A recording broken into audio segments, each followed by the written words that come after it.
आज के इस वीडियो में मैं आपको ऐसी 3 खतरनाक गलतियों के बारे में बताने जा रहा हूँ जो लोग अक्सर नया इंश्योरेंस लेते समय या फिर रिन्यूअल करते समय कर देते हैं और हम अगर इन पर ध्यान नहीं देते तो हमें लाखों का फटका पड़ना तय है।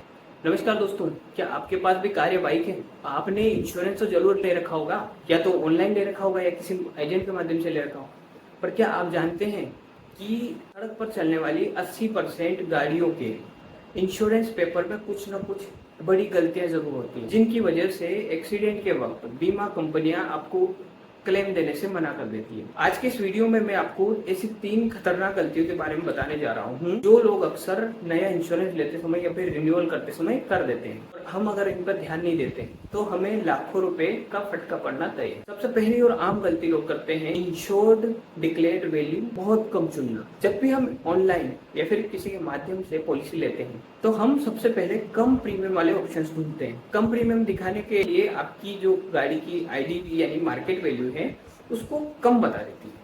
मान लीजिए आपकी कार की ओरिजिनल आईडीवी वैल्यू है वो 5 लाख रुपए है। 5 लाख रुपए की आईडीवी पर आपको प्रीमियम ज्यादा लग रही है तो आप 1000-2000 रुपए प्रीमियम कम करने के लिए आईडीवी को 3.5 लाख रुपए भी सेट कर देते हैं। तो खुदा न खास्ता कल को गाड़ी टोटल लॉस में जाती है या फिर चोरी हो जाती है तो उस केस में बीमा कंपनी आपको 5 लाख रुपए देने के बजाय सिर्फ 3.5 लाख रुपए ही देगी।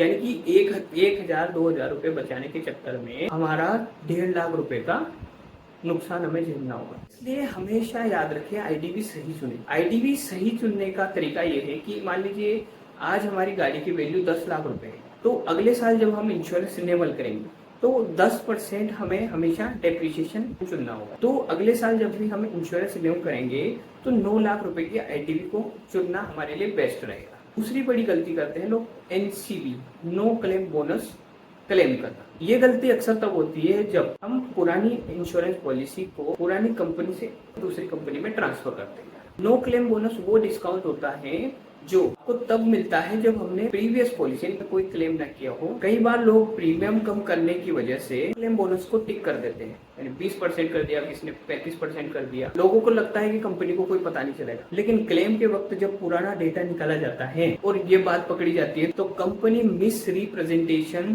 के आधार पर आपका पूरा क्लेम रिजेक्ट कर देती है। तीसरी गलती है सिर्फ बेसिक इंश्योरेंस लेना और जरूरी एड ऑन ना चुनना। लोग सोचते हैं कि मैंने तो कॉम्प्रिहेंसिव पॉलिसी ले ली, अब मेरा सब कुछ कवर है, लेकिन ऐसा नहीं होता है। अगर आपकी गाड़ी में जीरो डेप्रिसिएशन कवर नहीं है तो एक्सीडेंट के वक्त glass, fibre, plastic part, rubber, इनका आपको 30 से 50% तक खर्च अपनी जेब से चुकाना होता है। इसके अलावा आजकल बाढ़ या पानी भरने के मामले बहुत ज्यादा आ रहे हैं। अगर आपने इंजन प्रोटेक्शन कवर नहीं ले रखा है और आपका बाई चांस इंजन में पानी चला गया तो उसका क्लेम बीमा कंपनी नहीं देगी, उसका पूरा का पूरा पैसा आपको खुद उठाना पड़ेगा।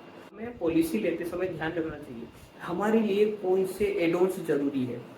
मैं सारे एडोन्स पर एक डिटेल में वीडियो बनाऊंगा जिसमें मैं बताऊंगा कि कौन सा एडोन हमें देने से हमें क्या क्या फायदे होते हैं। दोस्तों, अगली बार जब भी आप नया इंश्योरेंस ले या रिन्यू करें सिर्फ कम प्रीमियम मत देखिए। वीडियो अगर काम की लगी हो तो आप अपने दोस्तों को शेयर कीजिए ताकि वो भी इन गलतियों को करने से बचें। और हाँ, चैनल को सब्सक्राइब करना ना भूलें। मिलते हैं अगले वीडियो में। स्वस्थ रहें, मस्त रहें।